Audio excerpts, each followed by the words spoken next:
We're ready to reconvene if everyone would like to take a seat.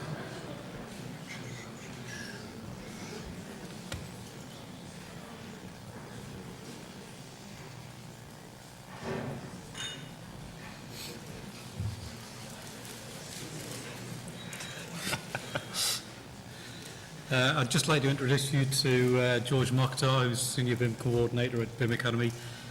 George is going to do a demonstration or an explanation of the importance of validation of building information models and do some hands-on demonstration. I'll leave it with George. Yeah, all I really want to do is run through what I mean, what I'm saying when I say, is your model valid? So is the geometry that's being modeled valid? Is it fit for purpose? Is the data fit for purpose? You know, is there a sort of concise, unified approach to how things have been named, going back to stuff Ian was talking about earlier? And then I'm just going to sort of just do it, really, just validate a model and show you what some of the tools do, how they work, rather than just give you a quick overview. So this should be really interesting. I was originally going to do a talk about emerging processes, and when I sort of returned to the office, I was doing a live demonstration in software outside of the office. So it should go fine. I'm fully confident it's going to go fine. So first of all, this is just an image. This is a sort of hybrid between the VNG Newcastle City model, and anything that you can see on there in white is actually a fully modelled BIM. So we're actually sitting in this little building here. It was pointed out to us earlier on that I probably should have given the demonstration on this building, but you know, whatever, we are where we are.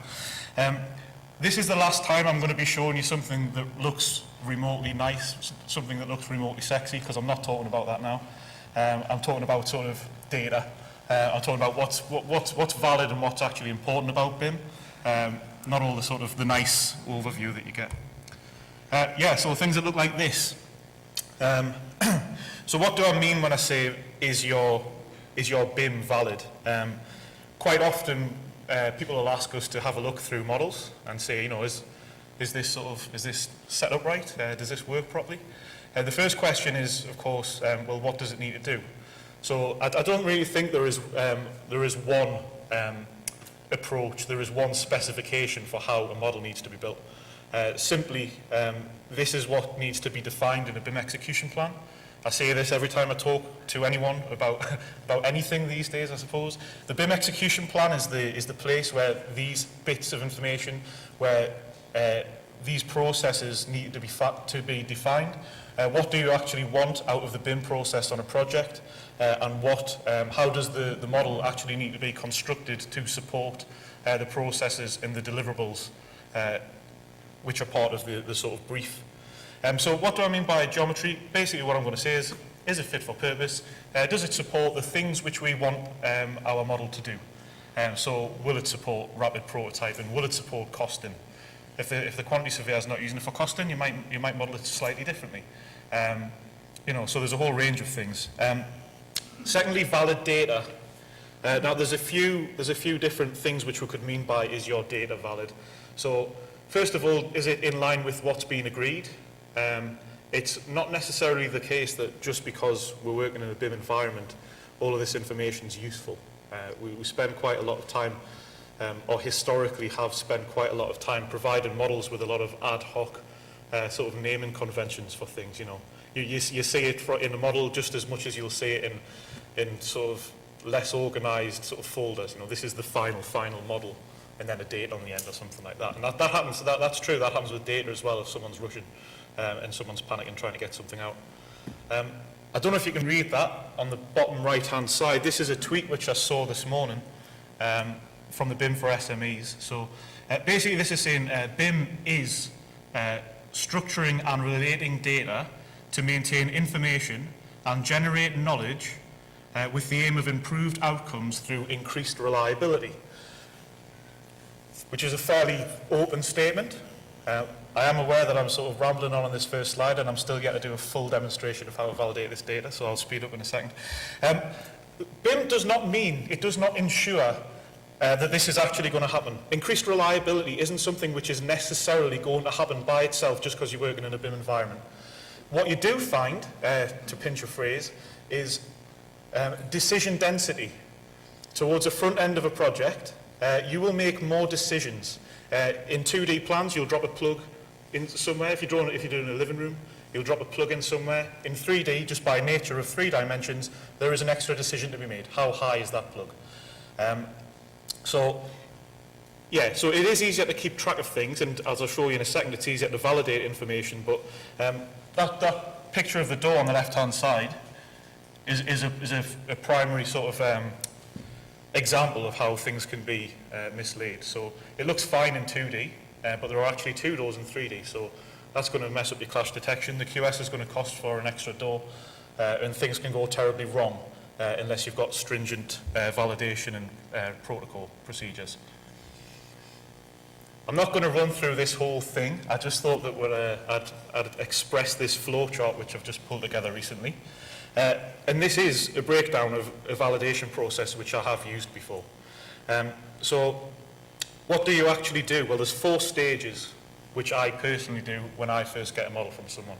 And this is me as a consultant outside of the designer's, outside of the design consultant's practice. We're just getting information, like Dave said before. We're not moving it, we're not touching it. This is open source information as well. So we need a validation process that's going to look at open source models in IFC format. And we need to be able to take models from all sorts of consultants who work in all sorts of ways and have one unified approach to interrogating that data and making sure that it's fit for purpose. So, you know, there's a visual check, the things that you'd normally do. So you'll have a quick look around the 3D model. If there's the floating kitchen somewhere or something ridiculous outside the building, you'd flag it up straight away, send it back, say fix it before you look any further. Standards check. So one thing which everyone has to bear in mind when you're working in a BIM environment, I've narrowed standards check right down for the purpose of this presentation. Everything has to be categorized correctly. And that's a Revit term, but it's also an IFC term. In a BIM, in the actual model, if something's furniture, you need to say this is furniture. If something's a door, you need to say this is a door. It really fundamentally changes the way tools and technologies look at that information, schedule that information out, and take cross-sections of that information. So that's key. You know, is that balcony wall a balcony wall, or have you just built it out of floor? It happens quite a lot. Model data check.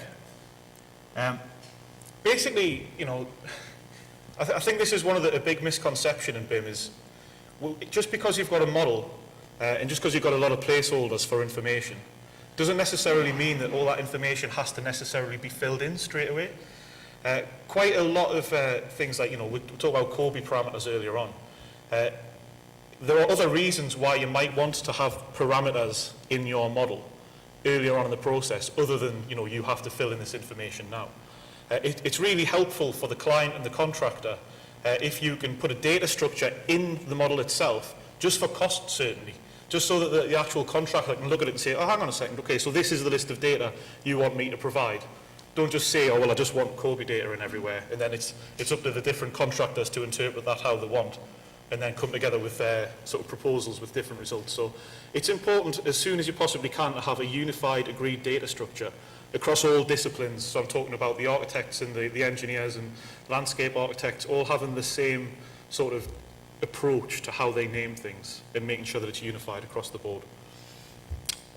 And then finally, which is something I'm going to run through with you now, which I must be really confident about because we could probably have 10 minutes to take you through that whole process. How can you run through a model in an automated way using predetermined rules? Now, we do this anyway as people. You get a pile of drawings, what do you look for first, you know? Is there anything out of place? Is there anything that doesn't match? Are there any, you know, errors, out and out just mistakes? Is anything drawn the wrong way? A different hatch pattern that doesn't make any sense? You know, there are a list of rules which you consciously or not run through every time you look at someone's drawing and every time you compare it to the last time they gave you that drawing. All this does, because we've got the power of information, because we've categorized everything in our building, we've said this is a door, we've said this is, you know, a stairway, these are ceilings. We're taking those rule sets, we're taking that list of things that you look for, and we're telling the computer program to do it instead. And there are a few reasons and a few benefits, and I'll run through those more at the end. But basically what this means is instead of having a group of people or one person spending every week and minute looking through other people's information trying to make sense of it, you've got one unified rule set which is based on pre-agreed idea of information that you can just run. And it will pick things up that you don't pick up by eye. I know this because I've done this. I've sat and I've looked through a building and said, right, I've found everything that could possibly be wrong with this. Clicked the button, it said, oh, well, you got that, you got that, you got that. And it's things that you sometimes just can't pick up. So I'm going to run through that in a minute. I'm not going to run through the clash detection process so much, but that is a part of validation, I believe. It's a slightly different element, so we've got coordination, and I don't necessarily always put those in the same box. But that is one thing which will be picked up by this process which I'm about to show you now.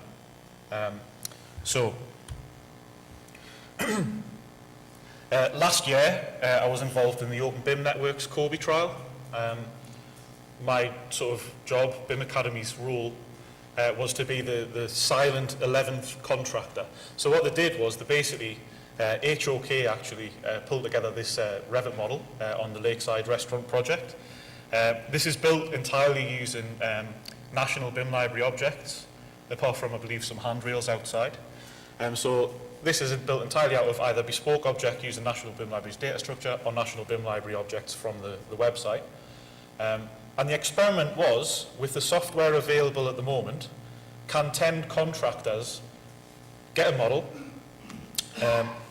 make sure that that model is valid in terms of its geometry and in terms of its data, and then make sure that they can report that information out. So they can actually go back to the subcontractors and suppliers and say, you need to provide me with this additional information because it doesn't cover these mandatory fields which the government is requesting.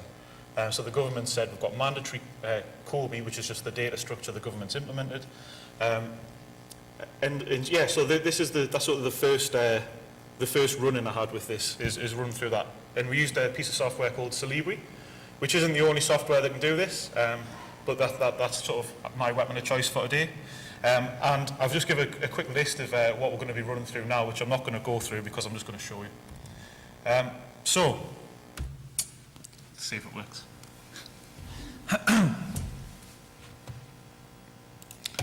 Okay, so if you can everyone see that all right? So we've got I've opened up Celebri, the software, and I've opened up this. It's an IFC file. So this one's been exported out of Revit. For the actual project itself, we had one exported from Revit, one from Vectorworks, one from Bentley, and one from ArchiCAD. And the idea was to see which one was the best, which one exported all the data the best. So I won't run into the ins and outs of it. The first thing Celebri says is, who are you? What sort of model is this? And depending on what sort of model it is, it'll interpret the information in a different way. So these are your lists. You've basically got an architect, many different types of services engineer, or one sort of synoptic building services guy. And you've got, I know it goes into sort of greater detail in some and less in others, but you've got things like structural engineers. Architects is what we're going to choose for this one. This is just the architectural model for this, so there are other models to accompany it. I'm just going to click OK. So the first thing, which I said on my little list to do before, is I'm going to have a visual check, what's actually going on. So everything looks all right. There's one or two things in the model which I don't necessarily want to schedule out, like people. However, I do know HOK use entourage families, they're called, so people to do clash detection. So there'll be elements inside this building where you'll have a sort of extruded shape of a person, and they'll clash that against, is there any furniture in the way of that path? Or so from initial inspection, there's a floor missing there, and I think that's probably all I can see from the outside. I'm not going to run through everything in the model.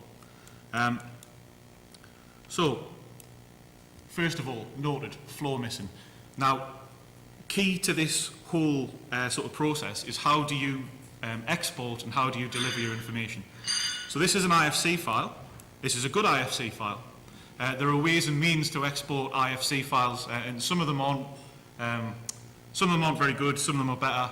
Very, very recently, I'd say the best IFC files I deal with are either the ones using XBIM exporter, or the ones which are using Revit's got a brand new open source IFC exporter, which has just been released in the last few weeks.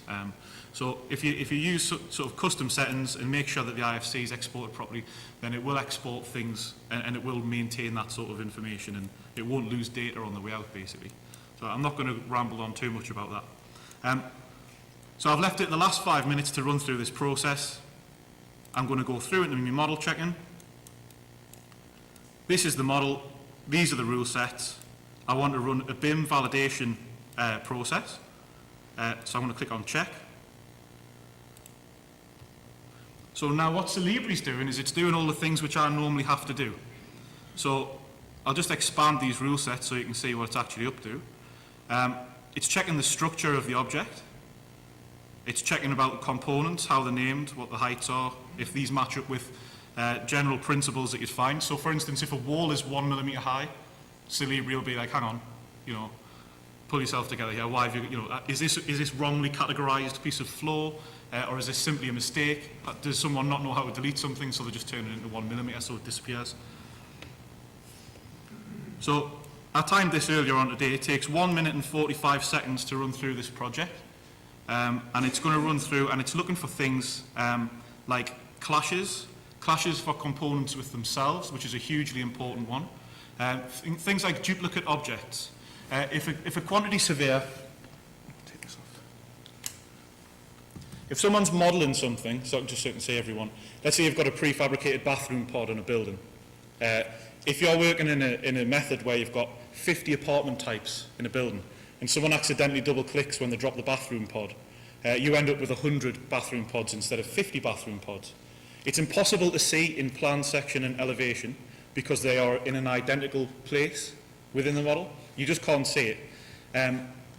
One of the rule checks that Celibri's run through now will just pick it up and it'll just say, look, this is two things on top of each other. You've got two actual two objects, two components in the same place at the same time. So while I was talking through there, Celibri's basically ran through everything, and it's basically it splits them up into serious, less serious errors, and some things, very few, are okay. So what's it doing? Intersections, same kind of component, wall and wall intersections. So I say to Celibri, what's the problem here? It's saying, look, there's a component inside another component, and it shouldn't be. So I can click on that button, and Celibri can tell us, and it can say, those two things shouldn't be in the same place at the same time. Just run through. It's talking about clearances. So clearances in front of doors. So it's telling us down here that, there you go, furniture is too close to a door. So something's been put in the model, because it's actually specified as a door, and because we've called it a door, Celibri automatically puts in this clearance in front of it. It reads the operation of the door, which way it swings, or in fact it will pick up if you haven't put a door swing on it, and it's given us a clearance zone here and saying, look, that's not opening because there's something in the way. Now that's very simple, that's just a chair. But there are many situations where this would pick that up. And just looking at something in plan for a few minutes, you might not necessarily notice that, but these are automated rule sets. So I think I'm probably going to have to move on. I was going to do a bit of a demo on how to communicate this. All of these errors that it's picking up, you can basically run through one at a time, decide whether or not it's an actual error, whether or not it needs changed, and you can actually pull a report out of Celibri. So it'll give you like a table of problems, and it'll show you a 3D picture of what the actual problem is, and next to that it'll give you sort of an ID code for the two actual elements within your model. Okay, so I'm going to move back. I'm just going to summarize really quickly. So what do I think about how BIM can be used to give you more valid data, and what do you need to do? So I think the general advantages, first of all, there's an obvious one. I think it's more time efficient. I think there's less risk of human error, providing that you manage, maintain and develop your rule sets. Some people write bespoke rule sets for Libri, and you can actually do that in-house. Automated dimensions. Now, this is something Dave said before. You don't have to count things now. You don't have to measure things either, because Solibri will say, all right, okay, we'll just take that measurement automatically. If you've provided a rule set, which means something has to have a minimum or maximum height, it'll work that out for you. Developing and improving rule sets. Open source is crucial. You need to have processes in place to be able to manage, maintain and interrogate data in an open source format. Not everyone uses Revit, not everyone uses ArchiCAD. It's really crucial that the tools develop to have this sort of interoperability between them. And yeah, so from a design team's point of view, easy dissemination of knowledge and decisions. I think there's nothing better than just giving someone a file or a piece of paper with a load of 3D images of what's actually wrong in the model, you know?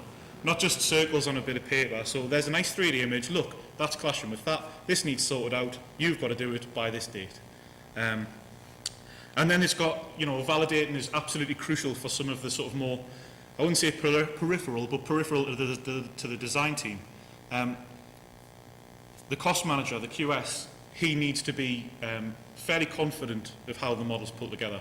It's important that he has some sort of say, he's involved in some way in the design process. When you're trying to get like this holistic BIM process together, getting a QS involved earlier on, having his input and what information he needs and when he needs to use it is really crucial. And finally, the client. So I think basically it's improved confidence and it risks in sort of the reduction in abortive work. So that's probably an overview of what I mean by BIM validation. Just to go forward beyond that, some of the other rule sets that were talked about. I showed you a very simple, out-of-the-box Solibri rule set there that found all sorts of things wrong with that model. You can get Kobe rule set, which will check your model and they'll say, look, is it Kobe compliant? Is there enough information in there? Have you actually put spaces where they need to? Is all the data there? And then moving forward, some of the other rule sets that are now being looked at and being implemented are things like building regulations. So it will find out, it'll automatically have a look at it and say, look, is there a 100 mil gap between all your railings on your stair, and actually give you a quick yes or no for building regulations. That's some of the stuff that's been looking at now. So I think that's probably it for model validation. Yeah, I think that's it.